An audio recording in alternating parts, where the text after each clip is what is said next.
you and I haven't really caught up and had a long conversation since Kobe passed. So I first want to ask how you're doing. I'm doing okay. It took a little while. When it first hit, it was hard to believe, more so than anybody. It was a shock, and nobody wanted to believe it. And I realized, even though I've met him and I had a brief relationship with him, I realized how close other guys were with him, and how hard it hit them and how much they were hurting. That I had to be stronger for them, and But it's tough to not think about it. It's everywhere. Every arena we go into, every time you look at your phone, all over the place, TV. So it was tough not to think about it, but a couple of days we got back to our normal selves for the most part and try to just focus on basketball and the task at hand. But it's that everywhere we go, we see it, and it still kind of reminds us, and it's something that you'll never fully kind of get over. Can you walk me through what happened when you guys found out? Like, where was everybody? I had talked about this on my podcast briefly. We were on the plane, and I was half asleep. We had just left Philly. We lost to Philly, good team. We played an ugly game, it was bad. And everybody's kind of down and thinking about what's going to happen, trade deadline coming up. So I'm asleep, I have the cover over my head, and Coach Vogel wakes me up and is like, yo, Danny, and I'm thinking like, talking about the game, trade deadline, or position or what happened. And he's like, Kobe and his daughter just passed away in a helicopter accident. I'm half asleep, still trying to process what's going on. And I see everybody around the plane, and they're all sad, and somebody's in the bathroom crying, Bron's over here crying, Dwight, so many guys are just with their heads down in shock. So first thing I do is go to my phones, turn them on, try to get Wi-Fi to see if it's real. It was tough, and my first thought was to check on the other guys that were close to him. And I had won a championship last year with Phil Handy, one of our coaches, who had done some work with Kobe for some time with the Mamba Academy. So I was like, where's Phil? Let me check on him. And I know Dwight and Bron, make sure everybody was okay. But it was a lot of emotions, and you could see the relationships that he had with certain people on the plane that were going through it, different parts of the plane, training staff that had been there for 20 years or so. And so it was tough. It was a tough pill to swallow. I took it hard too when I was by myself, but when I'm around guys that were actually close to him and had a relationship, see what they were going through and the stories they had, I felt like kind of silly for being so emotional about it. But I've seen everybody in the world are emotional about it, not just in California, not just in LA, but everywhere we go. Everybody's crying because we've all watched him from 17, 18 years old to 41. And he gave us a great career of basketball, and then a couple great years of fatherhood and coaching, and giving his lessons to the youth, the young girls up and coming, his daughter. And also to hear that Gigi, who was kind of brought him back to the game and watching, basketball, NBA basketball, because she was such a big fan. He hadn't been in arenas that much, but to hear that she was with him was even tougher as well. But,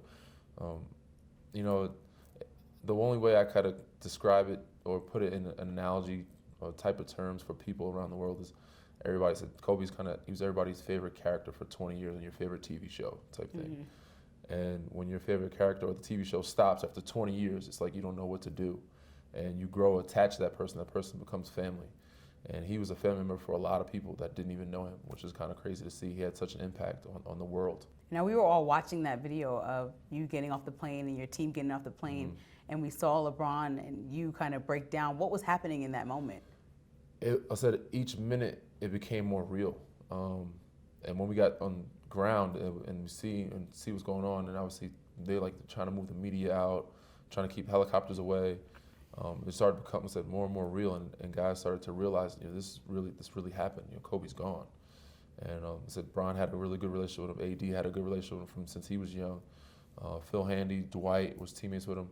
So many guys. Quinn Cook was a Kobe fan since he was a young kid, and watched him, since he's been in the NBA. It was tough to see all that, see your family members, your brothers go through that, especially saying you go through it at the same time too. But try to be there for them, so try to be strong. And as we're walking out, everybody's just very emotional, and we're trying to figure out what's the next move, what happens now. And they're like, you know what, we're gonna postpone tomorrow, we're gonna postpone the game, and that was the right move. And figure out how to handle things, accordingly. Give guys a couple days to grieve, and then see what the next step was. Which nobody really was thinking about that at that point. People were just trying to get home to their families and hold their loved ones close. How do you think that the team is handling it? Like, I know that they're taking direction. That's what we were told from Vanessa. Do you think they're doing a good job? I think everybody, all organizations did it the right way. They showed a lot of love and a tribute to Gigi and Kobe. And there's murals everywhere. The Los Angeles Lakers organization has been top notch from the beginning since I've gotten there, and they've handled Kobe's tribute the right way. And they're helping us go through it, helping us handle it. We had some team events, team brunches where we can actually talk about it, share stories privately within the family, and grieve together. It took a couple days, about a week or so, but I think guys are kind of coming back to the normal selves, and we have All-Star break. Hopefully, focus on this next game. Have All-Star break coming up and enjoy some vacation time with their family and loved ones. And you can see now, even as competitors, when I'm competing against other guys, and we know them, we play with them, you can see that guys appreciate each other a lot more now because of that incident. And regardless of win or loss, guys are showing love to each other and not scared to say how much they care about another person, whether it's male, female, young or old. You come across everybody you see now, and it's, I love you, show you a lot of love, or I miss you, and I hope you're good, hope you're well, your family's good. And, it shouldn't take something like that, tragic, for that to happen. But I think it's bringing a lot of people closer together within the league and around the world. Now, you played against Kobe a lot. Mm-hmm. What is, inside of basketball and outside of basketball, what are you going to remember most about him? Like I said, I've seen two totally different sides of Kobe, and I think a lot of people have. Because as a competitor when he was younger, and I kind of caught him toward the tail end of his career, there was not many words, there was not many friendly, talks. It was his compete, and he was a mean, malicious. People thought he was that guy anyway. He wasn't really.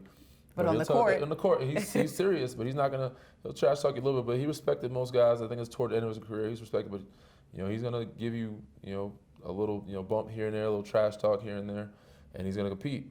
After the game, he'll show you some love and speak on it. And then toward the end of his career, he even showed more love and had more fun with the game. And as a father, he just enjoyed being retired and just enjoying his daughters. So I think that was a cool part to see about him, as a competitor, and then seeing him as a family man and kind of taking his legacy to a different, another route, and writing, children's books or getting into basketball, doing a whole bunch of different stuff. Was great to see, man, and seeing a different side of him that nobody thought we'd ever see, because he was just known as this mean competitor that didn't care who you were, cuss you out even if you were his teammate, right? If you weren't getting your job done. So, I've seen so many different sides of him, and it was great to see.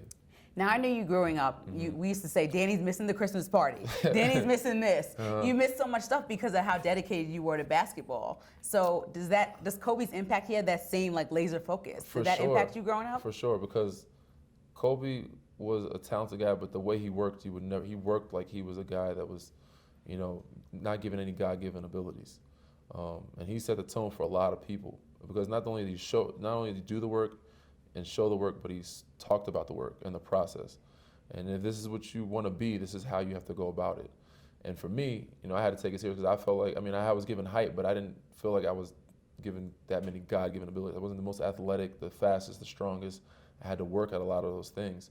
And in order for me to make it to that next level, I had to, have that type of mentality that Kobe had. And I said, watching a guy like that, and obviously he took after Mike. Mike was one of those guys. He was one of the last of the Mohegans, and with that killer instinct, old school type of style of play, and didn't care who you were. Like I said, whether friends or not, grew up or not, he wanted to, rip your head off. And Brian gave us a bunch of stories about, when he played in the Olympics and playing against his old teammates from the Lakers, and how he didn't care that they're old teammates. He'd still try to run through your chest. But said his mentality, his approach, let you know how serious you had to be great, and also to make it. For me to make it, he was great because to make it for me and actually to stay in this league, I had to have that mentality and that focus, and you have to sacrifice a lot. In the long run, it paid off, luckily, because if it didn't, I'd probably be upset that I missed those parties. But I'm still trying to continue it, keep it going as long as I can. Keep my body young and fresh, and keep that same mentality that he had, so I can stay in this league and make a life for my future kids, and also the ones that are here now. Now you have some championships under your belt. A couple. And now you play for the Lakers. I've been lucky. But is there pressure? You guys are the #1 seed in the Western Conference, and now that Kobe has passed, is there even more pressure to win this thing? I don't think with the passing of Kobe and Gigi had anything to do with the pressure. I think it was still the same, regardless. When you're a #1 team, when you're stacked, when you have so much talent, when you have LeBron and AD, they're expecting big things out of you. And that's just not just us, but there's a lot of teams with great talent that has a lot of pressure. But for sure, us because we have two of the main guys, I think you would say in the top 5 of the league, and some really good pieces around us, and they're expecting us to win. Obviously now it would be more meaningful, and I'm sure there's some added pressure, but being in LA regardless, that's more than enough pressure. Playing for the Lakers organization is enough pressure. The fans there, they're used to winning. They've had 16 championships, and so with the talent we have, they expected big things even before all the tragedies has happened. But now more so is that we want to do it for ourselves, but it would definitely mean a lot more if we were to get it done for this thing is bigger than basketball, and it would be nice to win for many other reasons, not just because of Kobe and Gigi, and not just because for us, but because of the city of Los Angeles. I feel like it really needs it, and probably the world, that are supporting us, the Lakers fans need it.